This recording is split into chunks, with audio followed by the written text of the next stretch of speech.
अब थोड़ा मंच के पीछे जो लोग खड़े हैं मेरे पीछे, थोड़ा हरकत कम कीजिए, शांति बनाए रखिए तो बोलने में सुविधा होगी।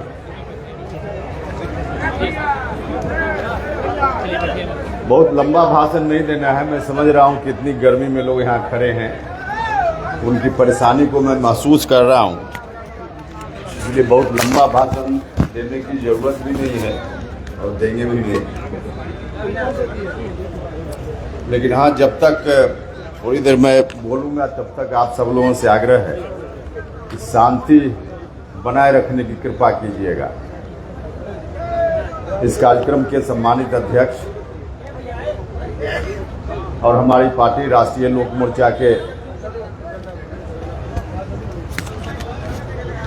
संसदीय बोर्ड के अध्यक्ष श्री आलोक कुमार सिंह जी,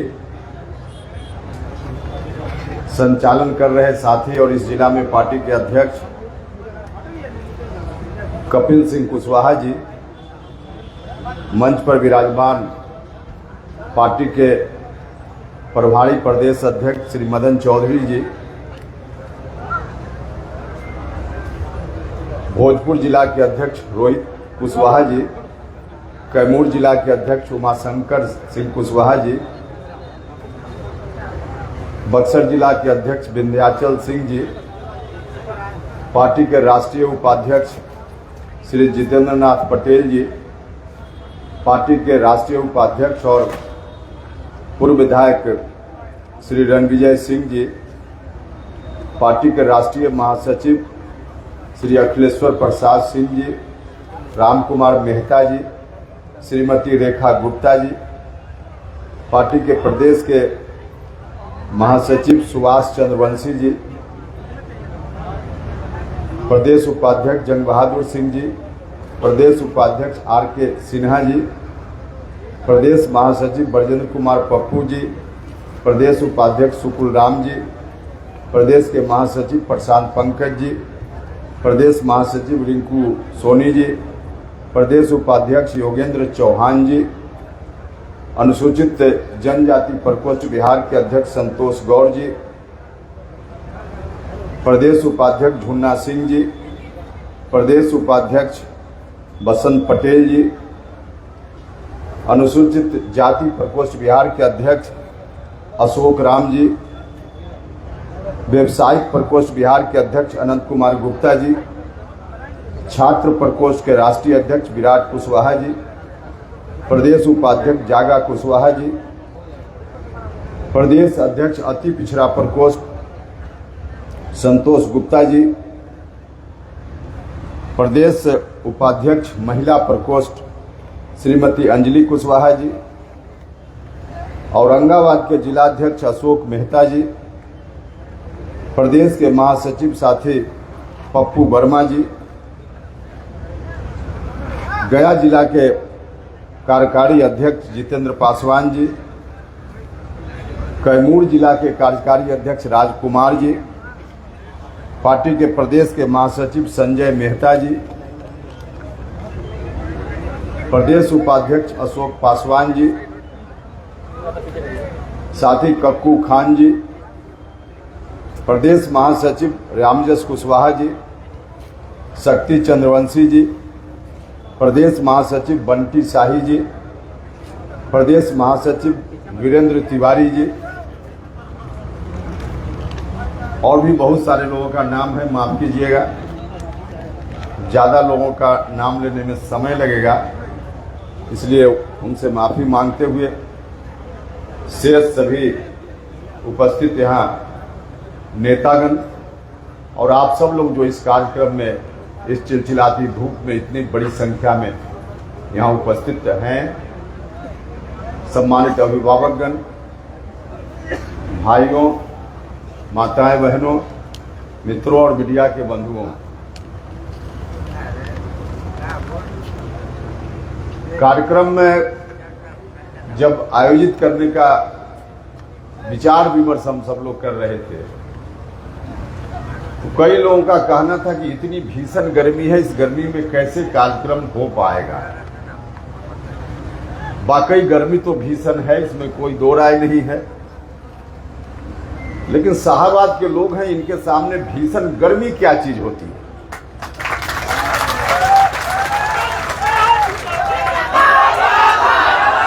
शाहबाद के लोगों की ताकत, शाहबाद लोगों की क्षमता वो हमने आज नहीं बरसों पहले से देखा। पता नहीं कुछ लोगों को गलतफहमी हो जाती है, जिसके साथ इतने स्नेह प्यार देने वाले शाहबाद के लोग हैं और बिहार के अन्य हिस्सों के लोग हैं। अब उस उपेंद्र कुशवाहा को कुछ लोग कदुआ का बतिया समझ लेते हैं कि उंगली दिखाएंगे और गल जाए।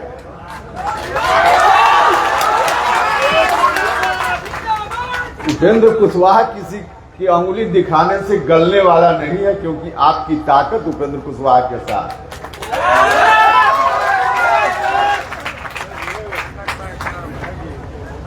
पिछला अनुभव बताता है, लेकिन हां, पिछले अनुभव से सबक लेकर आगे के लिए रास्ता को दुरुस्त रखना है। मुझको लगता है कि कुछ लोगों ने, जिनके अंदर गलतफहमी आ गई थी कि उपेंद्र कुशवाहा को डुबा देंगे और खुद उग जाएंगे, यह संभव नहीं है। डूबेगा तो उपेंद्र कुशवाहा भी, उगेगा तो उपेंद्र कुशवाहा भी। अच्छा, जब हम लोग एक ही नाव पर सवार हैं तो नाव डूबेगी तो अकेले उपेंद्र कुशवाहा कैसे डूबेगा?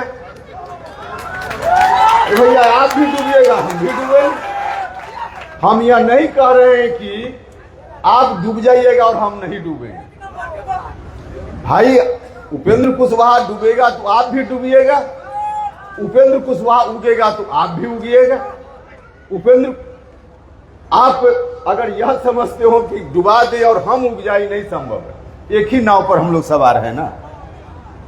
और कुछ लोगों को गलतफहमी हो गई थी। मैं हाथ जोड़कर प्रार्थना करना चाहता हूं कि आप लोगों को गलतफहमी नहीं रहनी चाहिए, और उन लोगों को भी कहना चाहता हूं। अब हमारे प्रधानमंत्री जी भी आने वाले हैं, हम सब लोग उनके स्वागत के लिए पल के बिछाए हुए हैं। 30 तारीख को आएंगे इसी विक्रमगंज की धरती पर। आप सब लोगों से आग्रह है कि उस कार्यक्रम में भी भारी संख्या में आइएगा हमारे प्रधानमंत्री जी का स्वागत करने। हाँ, लेकिन मैं उन लोगों से कहना चाहता हूं कि प्रधानमंत्री जी फिर आ रहे हैं कहने के लिए। लोकसभा चुनाव में भी आए थे कहने के लिए। लोकसभा चुनाव के समय प्रधानमंत्री जी की बात को भी कुछ लोगों ने नहीं माना। माननीय गृह मंत्री जी की बात को नहीं माना। भारतीय जनता पार्टी के राष्ट्रीय अध्यक्ष नड्डा साहब की बात को नहीं माना, तो नतीजा सामने है। इस बार हम कहना चाहते, प्रधानमंत्री जी कहने आ रहे हैं, सिर्फ भाषण सुनकर ताली बजाकर मत चले जाइएगा। जो प्रधानमंत्री जी कहे उसको करने का काम कीजिएगा। तो यह आग्रह है भाइयों और मित्रों। आज विशेष रूप से इस रैली का आयोजन हुआ। आपने पहले भी देखा है, बिहार और देश की राजनीति में कई बार हमने कुछ ऐसे इस तरह के मुद्दों को उठाया है, जिन मुद्दों को किसी ने टच भी नहीं किया था, ध्यान भी नहीं दिया था। उस शुरुआती दिनों में जब हम कॉलेजियम सिस्टम की बात करते थे तो बहुत सारे लोग कहते थे कि कोर्ट के खिलाफ बोल रहे हैं। भैया, कोर्ट के खिलाफ यदि आवश्यक हुआ तो कोई नहीं बोलेगा, तो उपेंद्र कुशवाहा तो बोलने के लिए है ही। अच्छा, जिसको जेल जाने से डर होगा वो कोर्ट के खिलाफ नहीं बोलेगा, और जिसको जेल जाने से कोई डर नहीं है वो कोर्ट के खिलाफ बोलना हो तो क्या दिक्कत है। तो उस समय हमने बात की थी, और आज तो हमको खुशी है कि उपेंद्र कुशवाहा विक्रमगंज की धरती से, यहां से नहीं, भारत की राष्ट्रपति श्रीमती द्रौपदी मुर्मू भी उस बात को अब बोल रही हैं। तो जब हमने उठाया था, और पार्लियामेंट में हम मंत्री थे तब इस सवाल को हम उठाए थे, और मंत्री होते हुए जब सवाल को उठा रहे थे तो मेरे बगल में बैठे हुए कुछ माननीय सांसदों ने टोका कहा कि आप मंत्री हैं और बोल रहे हैं। हमने उस वक्त भी कहा था कि भाई हम मंत्री बाद में हैं और जिस कमिटमेंट को लेकर हम राजनीति में हैं वह कमिटमेंट हमारे लिए पहले। तो उस समय कुछ लोगों को अटपटा लग रहा होगा, लेकिन आज तो हमारी बात साबित हो गई ना कि कॉलेजियम सिस्टम पर हम सही थे। आज सब जगह से लोग बोलने लगे हैं और कुछ दिनों के बाद निश्चित रूप से धीरे धीरे उस ओर हम बढ़ रहे हैं कि जो हम चाहते हैं कॉलेजियम सिस्टम के मामला में निश्चित रूप से वो होगा। हम उस तरफ बढ़ रहे हैं। हमने और भी कई सवाल उठाए थे, शिक्षा का सवाल उठा रहे थे। आज राज्य की सरकार वह सब काम कर रही है ना जो काम हम उस समय शिक्षा के मामले में कर रहे थे। अब एक केंद्रीय विद्यालय भी 3-4 दिन पहले अखबार में खबर आपने पढ़ी हो, उस केंद्रीय विद्यालय की नींव भारत सरकार में मंत्री रहते हुए हमने डाली। फाइल पर स्वीकृति उस वक्त हमने दी, बगल में औरंगाबाद जिला के गोह प्रखंड के देवकुंड में, और उस वक्त हमने आंदोलन भी किया। राज्य की सरकार से बार बार कहा कि भाई जमीन तो हमने किसी महंत जी से डोनेशन में मांगा है, इस जमीन को राज्य की सरकार दे दे केंद्रीय विद्यालय संगठन को। और सिर्फ कहा ही नहीं, हमने उसके लिए आंदोलन किया, पुलिस की लाठी भी खाई। अभी भी कभी कभी पुरवैया बहता है तो इस अमली का दर्द अभी भी। तो हमने इस तरह से किया। उस वक्त तो नहीं हुआ, लेकिन 4 दिन पहले अखबार में आपने भी खबर देखी होगी कि बिहार सरकार ने जमीन को देना स्वीकार कर लिया है और वहां केंद्रीय विद्यालय बनने वाला है। तो ऐसे तमाम सवालों को हम उठाते रहते हैं और ऐसा इसलिए करते हैं, उपेंद्र कुशवाहा पद की राजनीति नहीं, परिवर्तन की राजनीति करता है। और वैसा ही एक विषय लेकर हम आपके बीच आज भी उपस्थित हैं। यह जो विषय है परिसीमन का, जरा गौर से सुनिएगा, बहुत ही महत्वपूर्ण विषय है। इस विषय पर मेरे अतिरिक्त इस विषय के समर्थन में आज देश में शायद ही कहीं कोई आवाज उठ रही है। हाँ, इस विषय के खिलाफ जरूर आवाज उठ रही है। जो साउथ के लोग हैं, तमिलनाडु, कर्नाटका, केरल, इन राज्यों के लोग परिसीमन के खिलाफ बोलना उन्होंने शुरू कर दिया है। अभी जो पार्लियामेंट का सत्र चला, उस सत्र में शायद ही नहीं है, यह विषय क्या है लोगों को पता ही नहीं, लेकिन हमने देखा इस विषय को। यह विषय इतना गंभीर है, बिहार जैसे राज्यों का बहुत ही ज्यादा नुकसान हो रहा है। हमारे संविधान में जो अधिकार हमको मिला है, उस अधिकार से हमको वंचित किया जा रहा है। हमारे साथ अन्याय हो रहा है, जिसके चलते विकास का काम भी प्रभावित हो रहा है। तब हमको लगा कि इस विषय की गहराई में हमको जाना चाहिए, और विषय की गहराई में जब हम गए तब मुझको लगा कि अब लोगों के बीच इस विषय को ले जाकर पहुंचाना चाहिए। लोग जानेंगे इस विषय के बारे में, तब एकत्रित होंगे, संगठित होंगे और फिर इन सवालों पर जैसा हम चाहते हैं, जो अधिकार हमारे संविधान ने दिया है, उस अधिकार को हम लेंगे। इसलिए इस विषय को लेकर हम आए हैं। परिसीमन होता क्या है आप सब लोगों को मालूम है। जिस तरह से ग्राम पंचायत, बाकी जगह की बात छोड़ दीजिए, ग्राम पंचायत की बात तो आप सब लोग जानते हैं। ग्राम पंचायत की एक सीमा होती है। एक ग्राम पंचायत में 4 गांव 5 गांव मिलाकर के उसकी सीमा बनती है। तो यह जो सीमा बनाने की प्रक्रिया है, इस ग्राम पंचायत में कौन कौन गांव होगा, इस ग्राम पंचायत में की आबादी कितनी होगी, यह जो ग्राम पंचायत के सीमांकन की प्रक्रिया है, यही परिसीमन कहा जाता है। इसी काम को परिसीमन कहा जाता है। तो ठीक जैसे ग्राम पंचायत के लिए परिसीमन है, वैसे ही परिसीमन का काम लोकसभा के लिए और राज्यसभा के लिए भी है। लोकसभा और राज्यसभा का जो क्षेत्र है, उसके लिए परिसीमन का काम ऐसे ही होता है। इसी को परिसीमन कहा जाता है। परिसीमन पानी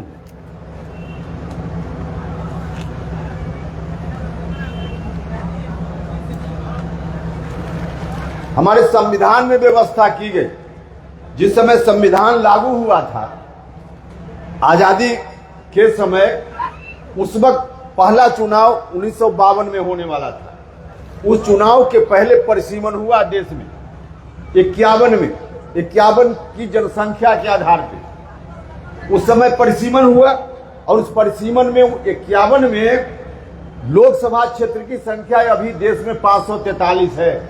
उस वक्त 543 नहीं थी, उस वक्त 494 लोकसभा के क्षेत्र थे।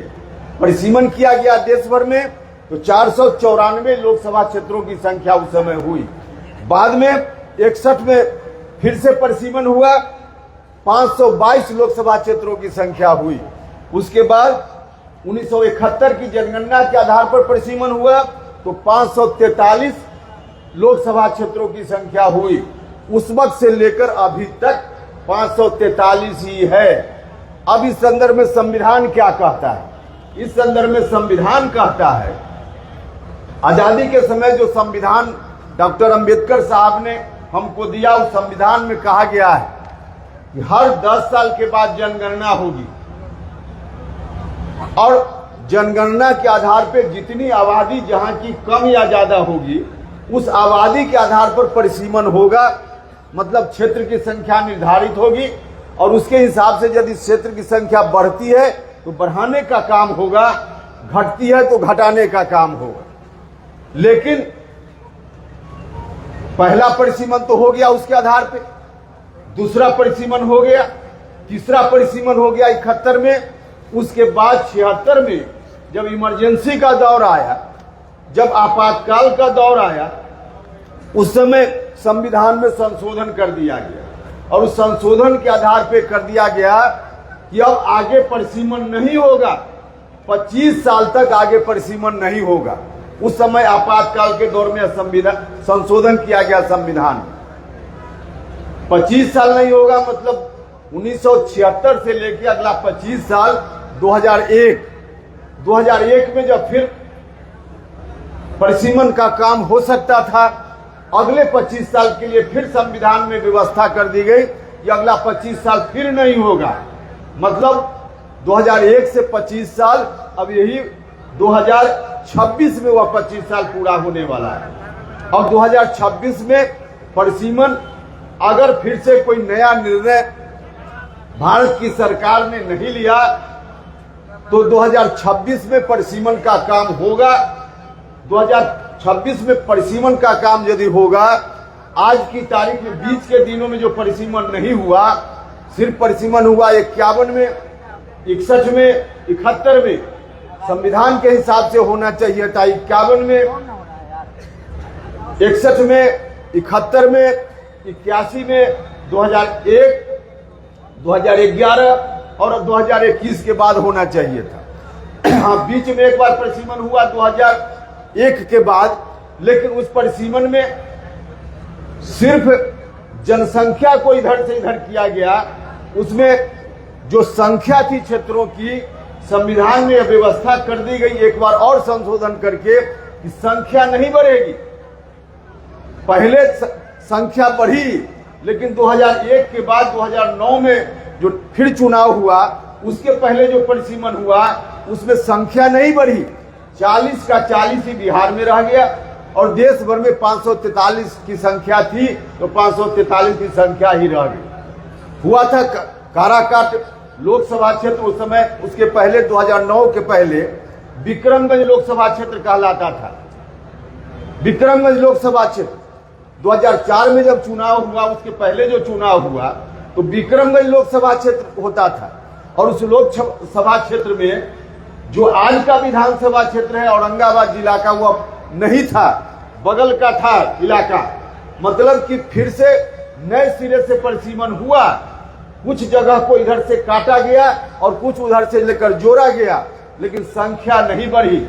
नाम भले बदल गया, 40 की 40 संख्या रह गई बिहार में और देश भर में 543 की 543 संख्या रह गई, क्योंकि संविधान के हिसाब से यह रोक लगी हुई है आज भी कि संख्या बढ़ाने का काम नहीं होगा। संख्या नहीं बढ़ी, इसका नुकसान लगातार हम सब लोगों को हो रहा है। अगर बीच के दिनों में संविधान के हिसाब से संख्या बढ़ी हुई रहती तो 2011 जो अंतिम बार जनगणना हुई है अपने देश में, उस जनगणना के आधार पे कम से कम 60, अभी 40 है, कम से कम 60 लोकसभा क्षेत्र की संख्या होती बिहार में, कम से कम 1.5 गुना हो जाता। विधानसभा में क्षेत्रों की संख्या बढ़ जाती और विधानसभा में क्षेत्रों की संख्या बढ़ती तो बिहार में अभी 16 राज्यसभा के लोग चुनकर जाते हैं बिहार से। अभी बिहार के हित में बोलना हो वहां राज्यसभा में तो सिर्फ 16 लोग बोलते हैं राज्यसभा में। अगर उसकी संख्या बढ़ जाती तो 16 की जगह 20 लोग 22 लोग वहां बोल सकते थे बिहार के बारे में। अगर 60 लोकसभा क्षेत्र में एमपी लोग चुनकर जाते तो अभी 40 लोग बिहार के हक की बात करते हैं, वहां 60 लोग बिहार के हक की बात कर सकते थे। जो योजना बनती है भारत की सरकार या राज्य की सरकार, अनेक योजना बनती है इस तरह से कि लोकसभा क्षेत्र की संख्या जितनी उतनी जगह विद्यालय खुलेगा, लोकसभा क्षेत्र की संख्या जितनी उतनी जगह यह काम होगा। तो अगर संख्या कम है तो योजना भी कम बिहार को मिल पाती है, संख्या ज्यादा होती तो योजना ज्यादा मिल पाती, विकास का काम और ज्यादा हो सकता था।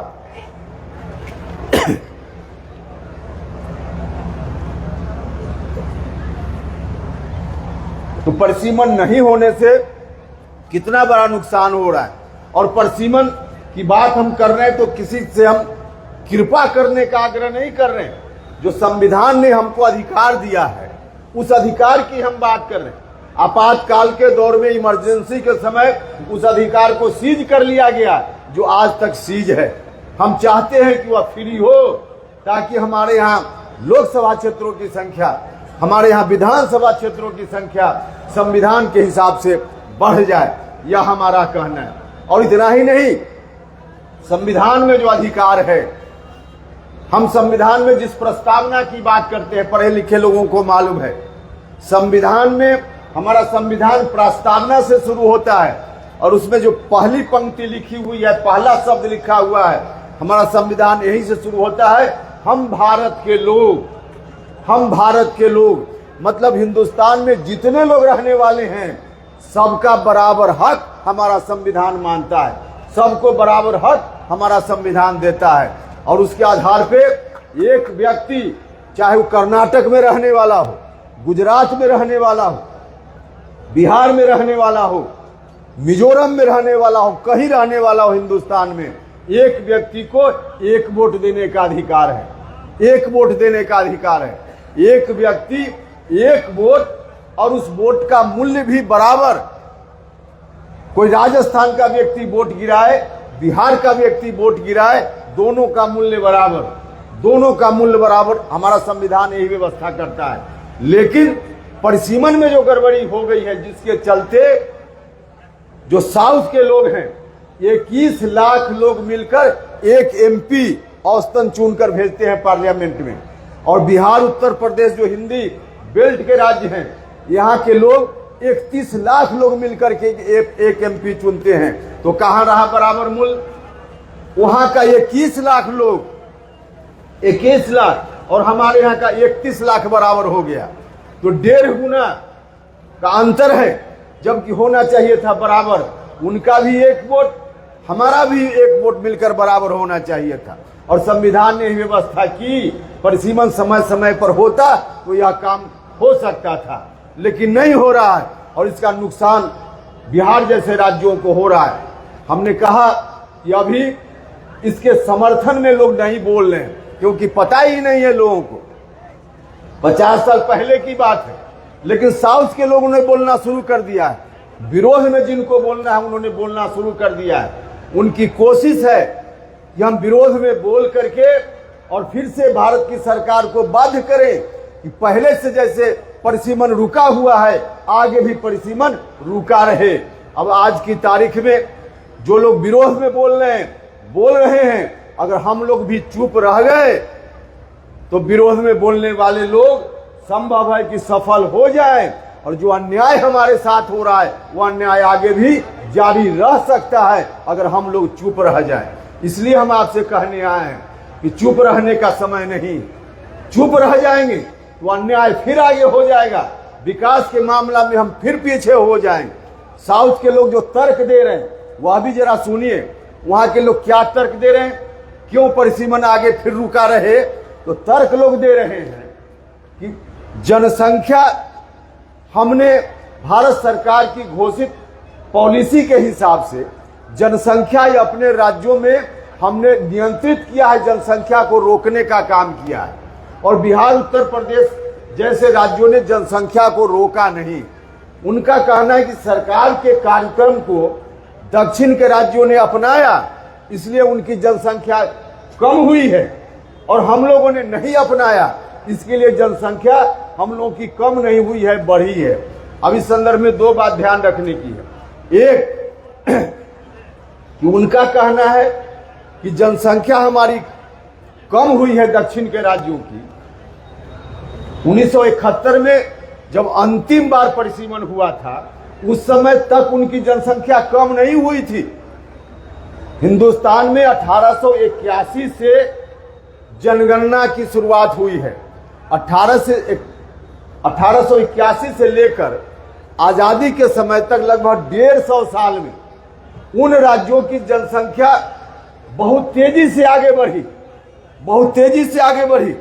आंकड़ा बताता है कि 1881 से 1951 तक साउथ के जो राज्य हैं, 1881 में 22% इस देश की आबादी में उनका हिस्सा था, मात्र 22%, और 71 में यह बढ़कर 25% हो गया। मतलब उनकी जनसंख्या बढ़ी 71 तक, जब अंतिम बार परिसीमन हुआ था। और हम लोगों की जनसंख्या आजादी के बाद से जरूर बढ़नी शुरू हुई है, लेकिन आजादी के पहले हमारी जनसंख्या नहीं बढ़ी थी। इसलिए नहीं बढ़ी थी कि हम गरीबी के शिकार थे, अंग्रेजों का शोषण हमारे यहाँ ज्यादा था, अंग्रेजों का आतंक हमारे यहाँ ज्यादा था। इसके चलते हम गरीबी से जूझ रहे थे, हम अंग्रेजों से लड़ाई लड़ने में लगे हुए थे। हमारे यहाँ महामारी होती थी, हमारे यहाँ अकाल पड़ता था, लोग मर जाते थे, हजारों लोग, लाखों लोग मरते रहे, जिसके चलते हमारी संख्या उस समय नहीं बढ़ी। और वहां उन लोगों की संख्या बढ़ी, तो जब बढ़ी उनकी संख्या, उसका तो लाभ उन लोगों ने ले लिया। अब जब हमारी संख्या बढ़ रही है तो कह रहे हैं कि अब आपको लाभ नहीं लेने देंगे। भाइयों और मित्रों, मैं उनसे यह भी कहना चाहता हूं कि जनसंख्या नियंत्रित जरूर साउथ के लोगों की हुई है, लेकिन जनसंख्या का नियंत्रण सरकार के कार्यक्रमों के चलते नहीं होता है। कोई व्यक्ति, कोई माता पिता, जरा गौर से सुनिएगा इसको, कोई माता पिता क्या कभी अपने बच्चों को यह सोचकर जन्म देता है कि हम बिहार में बच्चा को जन्म दे रहे हैं तो बिहार की जनसंख्या बढ़ जाएगी, तो लोकसभा क्षेत्र की संख्या बढ़ जाएगी? लोकसभा क्षेत्र की संख्या बढ़ाने का ध्यान रख करके कोई माता पिता अपने बच्चा को थोड़े पैदा करता है। अरे उसकी जो तात्कालिक परिस्थिति है, उसकी जो अपनी समझ है, सोच है, उसके आधार पे वह सोचता है। और उस सोच के आधार पे जब हम अंग्रेजों से जूझ रहे थे, तब हमारी गरीबी थी, हमारे अंदर यह सोच ही नहीं आ रही थी कि जनसंख्या हमको रोकने का काम करना चाहिए। अभी से कुछ दिन पहले तक, और अभी भी कुछ इलाके में बिहार में है, जो मजदूर किस्म के आदमी, वह क्या सोचता है? वह सोचता है कि 3 बच्चा है, मजदूरी करता है, वो 1000 रुपया रोज कमा कर लाता है, 4 होगा तो और 300 रुपया कमा कर लाएगा, 1000 की जगह 1300 रुपया कमा कर लाएगा। तो जहां ऐसी सोच होगी, तो ऐसी सोच के रहते हुए जनसंख्या नियंत्रित होगी? नहीं नियंत्रित होगी। वैसी सोच क्यों है? क्योंकि हमारे यहाँ गरीबी है, हमारे यहाँ अशिक्षा है, और गरीबी अशिक्षा है हमारे यहाँ, तो इसके लिए ठोस कारण है। इसके लिए हम दोषी नहीं हैं। हमारे यहाँ शिक्षा का प्रचार प्रसार नहीं हुआ, हमारी सोच पीछे की रह गई, उसके लिए हम बिहार के लोग दोषी नहीं हैं। हमको बैकवर्ड बनाकर रखा गया, आजादी के पहले से हमारा शोषण हुआ, अंग्रेजों से लड़ते रहे, इसके चलते हम पीछे रह गए, हमारी सोच आगे नहीं बढ़ पाई। और आज की तारीख में जब शिक्षा का प्रचार प्रसार हो रहा है, तो एक रिपोर्ट आई है, एक सर्वे रिपोर्ट है, उस रिपोर्ट एनालिसिस के आधार पे अब यह प्रमाणित बात है कि कोई महिला अगर मैट्रिक पास है और उन बच्चों को जन्म देती है, तो जो अशिक्षित महिला है उसके कंपैरिजन में प्रजनन दर, मैट्रिक पास महिला जब मां बनती है तो प्रजनन दर उनका कम होता है। इंटर पास करती है कोई महिला, मां बनती है, तो उनके यहाँ प्रजनन दर और कम होता है, क्योंकि उनके अंदर यह सोच आ गई है कि अब हमको बच्चा कम करना चाहिए, क्योंकि बच्चा ज्यादा करना ठीक नहीं है। तो अब जो सोच आई, शिक्षा से सोच आई है। उन दिनों शिक्षा के मामला में हम पीछे थे, हम पीछे नहीं थे, पीछे बनाकर हमको रखा गया था। इसके चलते वैसी स्थिति आज है। तो जिन लोगों ने लाभ लिया विकास के मामला में, उन लोगों को ज्यादा लाभ मिला, तो उनकी जनसंख्या इस कारण से रुकी। अब हमारे यहाँ शिक्षा आ रही है तो आगे हमारी जनसंख्या रुकेगी। लेकिन अब तक जो जनसंख्या है, इस जनसंख्या के आधार पे हमको सजा नहीं दी जा सकती है। हम बिहार के लोगों ने, उत्तर प्रदेश के लोगों ने कोई गलती नहीं की है। शिक्षा का अभाव था, हम बैकवर्ड थे, जिसके चलते हमारी जनसंख्या बढ़ी। हमारी सोच नहीं थी उस समय, तो हमने यह गलती नहीं की जनसंख्या बढ़ाने की।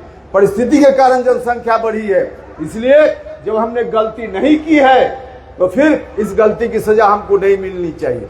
और वैसे भी किसी बच्चा का जन्म न हो, इसके लिए कोई उपाय सरकार लाए, समाज लाए, वह बात मानी जा सकती है कि आगे जनसंख्या न बढ़े।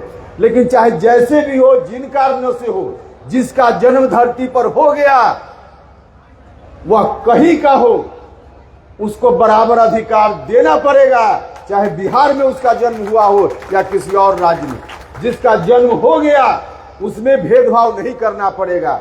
आज जो व्यवस्था है परिसीमन की, उसके हिसाब से, जनसंख्या के हिसाब से भेदभाव हो रहा है। किसी का जन्म बिहार की धरती पर हुआ, किसी का जन्म कर्नाटक की धरती पर हुआ, दोनों में अंतर किया जा रहा है। अगर इस तरह से अंतर किया जाएगा, अगर सचेत हम लोग नहीं हुए, तो कल होकर यह भी कोई कह सकता है कि किसी के घर में 25 सदस्य हैं और किसी के घर में 5 सदस्य है, दोनों को राशन का सामान बराबर मिलना चाहिए। कोई कह सकता है, क्योंकि 25 उन्होंने अपने यहाँ जनसंख्या की है तो उसकी सजा उनको मिले। हमने नियंत्रित किया जनसंख्या को, हम 5 ही लोग घर में हैं तो हमको भी 5 किलो मिले और 25 वाले को भी 5 किलो मिले। कल जाके यह बात आ सकती है अगर हम लोग सचेत नहीं हुए। कहीं से भी यह बात उचित नहीं होगी। जितने लोगों का जन्म हो गया, किसी के घर में 25 लोगों का जन्म हो गया तो 25 का हिस्सा उसको देना पड़ेगा। किसी के घर में 4 ही लोग हैं तो 4 का हिस्सा उनको मिलना चाहिए। तो ऐसी नौबत आ सकती है अगर हम लोग सचेत नहीं हुए।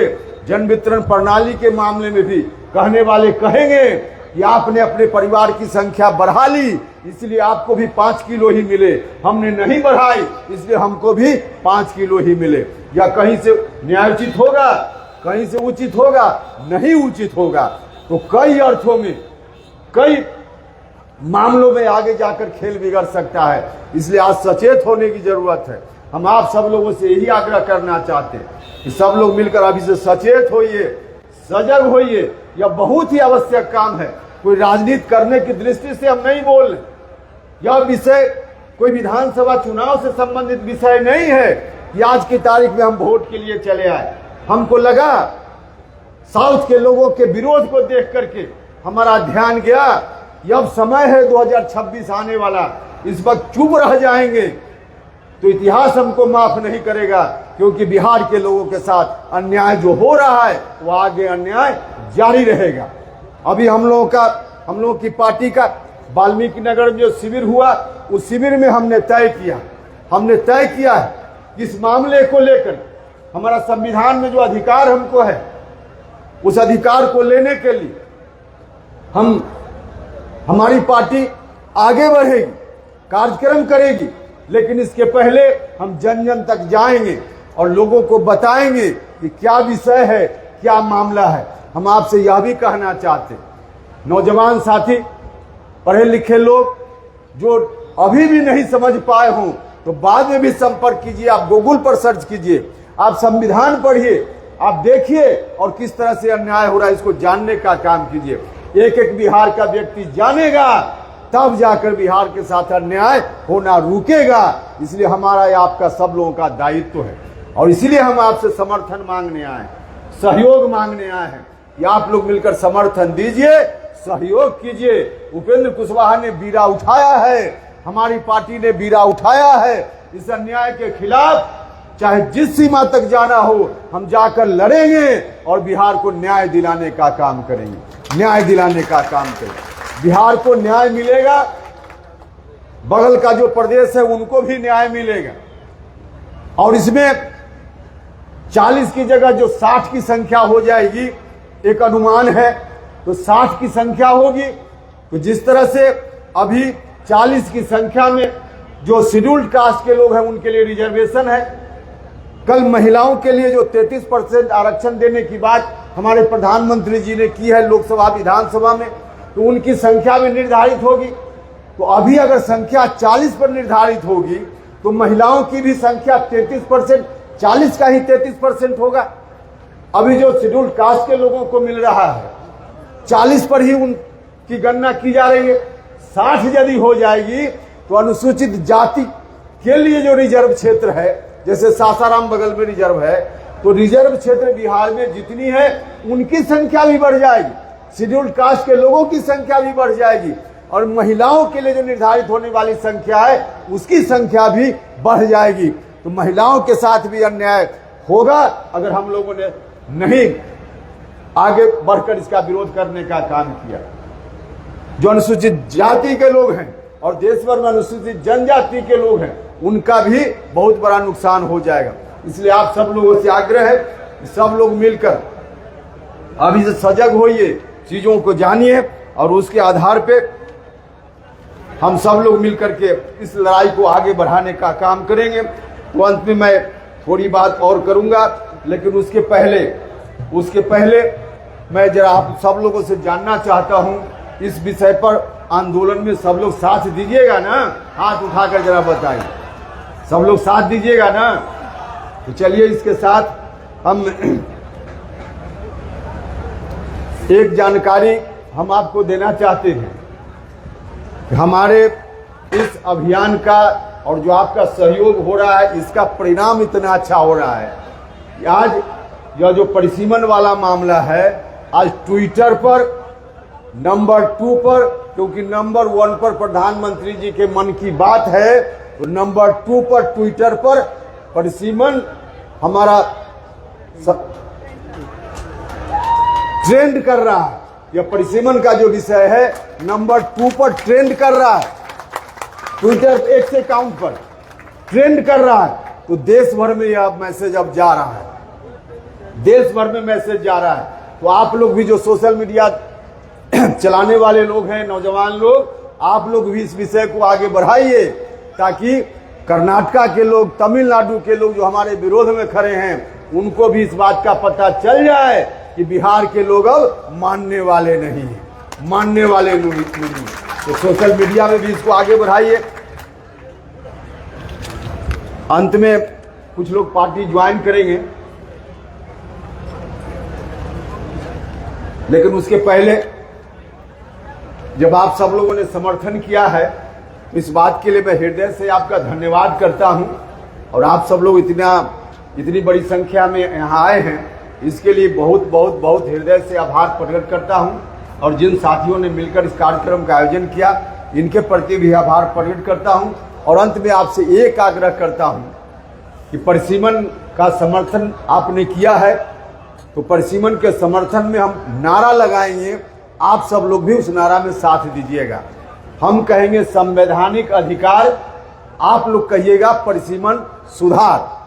हम कहेंगे संवैधानिक अधिकार, तो आप लोग जरा हाथ उठाकर कहिएगा परिसीमन सुधार। बोलिएगा संवैधानिक अधिकार, संवैधानिक अधिकार, संवैधानिक अधिकार। चलिए ठीक है, तो कुछ लोग ज्वाइन करेंगे, उनको ज्वाइन करवा लेते हैं। पंचायत के प्रतिनिधि लोग हैं और आप सब लोग जो यहाँ बैठे हैं, बहुत सारे लोग तो वहाँ पेड़ के नीचे हैं। सब लोगों से यह भी आग्रह है कि 30 तारीख को हमारे प्रधानमंत्री जी के भाषण को सुनने के लिए, उनके स्वागत के लिए, उनके आदर के लिए जरूर आप सब लोग वहाँ निश्चित रूप से आइएगा और साथी को भी और लोगों को भी लेकर वहाँ आइएगा। तो चलिए इन्हीं शब्दों के साथ अब नाम पुकारिए। बहुत धन्यवाद।